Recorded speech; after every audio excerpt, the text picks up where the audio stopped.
વડોદરામાં પૂરની સ્થિતિ બાદ અનેક વાહનો પાણીમાં ગરકાવ થતાં બંધ પડી ગયા છે। વાહનો વ્હીકલ સર્વિસ સ્ટેશનમાં મૂકવા વડોદરાવાસીઓનો ઘસારો વધ્યો છે।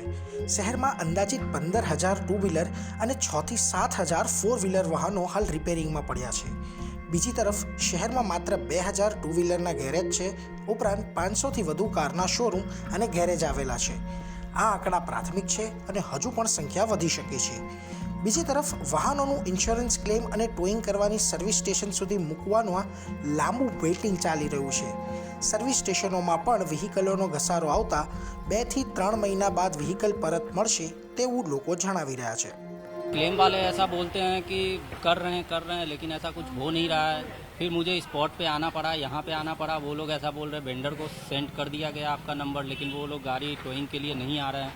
और मुझे स्पॉट पे आकर ऐसे पता चला है कि यहाँ पे 300 रुपये पर डे का चार्ज लगेगा पार्किंग का। तो क्या वो हम लोग भरेंगे या फिर कंपनी भरेगी? ગઈકાલ સવારથી હું ટ્રાય કરતો હતો ઇન્સ્યોરન્સ અને ટોઈંગ માટે, પણ ટોઈંગવાળા પણ જે છે અત્યારે જે નોર્મલ 1,500 રૂપિયા ચાલી રહ્યા છે ટોઈંગના બરોડામાં કોઈ પણ જગ્યાએ, એ લોકો અત્યારે 3,000થી 3,500 રૂપિયા ચાર્જ કરી રહ્યા છે।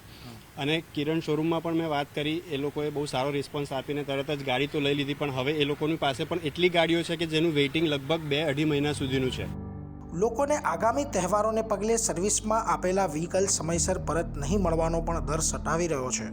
લોકોએ કહ્યું કે ટોઈંગ કરનારાઓ પણ વ્હીકલ ટોઈંગ કરવા માટે મનફાવે તેવા ભાવ વસૂલી રહ્યા છે। જોકે ગૃહમંત્રી હર્ષ સંઘવીએ વાહનોના ઇન્સ્યોરન્સનું ઝડપથી સેટલમેન્ટ થાય તેવી વ્યવસ્થા ઊભી કરવાની ખાતરી આપી છે।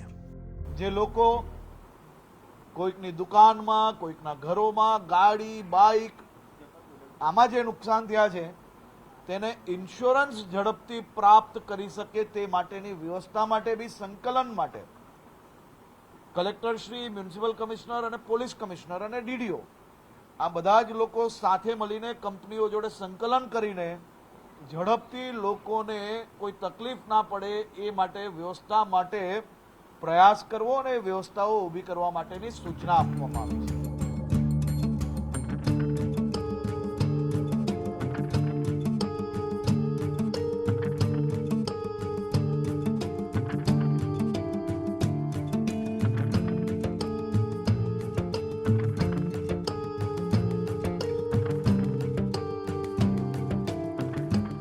વડોદરામાં પૂરની પરિસ્થિતિ બાદ હવે સ્થિતિ ક્યાંક ને ક્યાંક નોર્મલ જરૂરથી થઈ છે, પરંતુ નુકસાની ભારોભાર છે।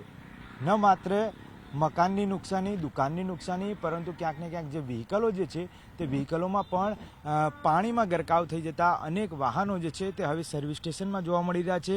અને લગભગ અહીંયા જે સંખ્યાબંધ વાહનો પડ્યા છે તે સર્વિસમાં અહીંયા સુધી પહોંચતા પણ ક્યાંક ટોઈંગમાં પણ ઊંચા ભાવ તેમને ચૂકવવા પડ્યા છે। અને ત્યારબાદ આ ટોઈંગ સ્ટેશનથી કાર જે છે તે સર્વિસ સ્ટેશન સુધી પહોંચી છે। મહત્વનું છે કે અહીંયા આગળ હજી પણ 2 થી 3 મહિના બાદ આ જે કાર છે તે તેમને પરત મળશે તેવો એક અંદાજ છે, કારણ કે સર્વિસ સ્ટેશનમાં લિમિટેડ સ્ટાફ હોવાના કારણે, આ પૂરની પરિસ્થિતિના કારણે અનેક એવા વાહનો છે કે જે બંધ હાલતમાં છે અને તેમને 2 થી 3 મહિનાના અંતે આ વાહન તેમને પરત મળશે। ક્યાંક ઇન્સ્યોરન્સ જે છે તે ઇન્સ્યોરન્સ ક્લેમ બાબતની પણ તકરારના સબ્જેક્ટ હવે સામે આવી રહ્યા છે।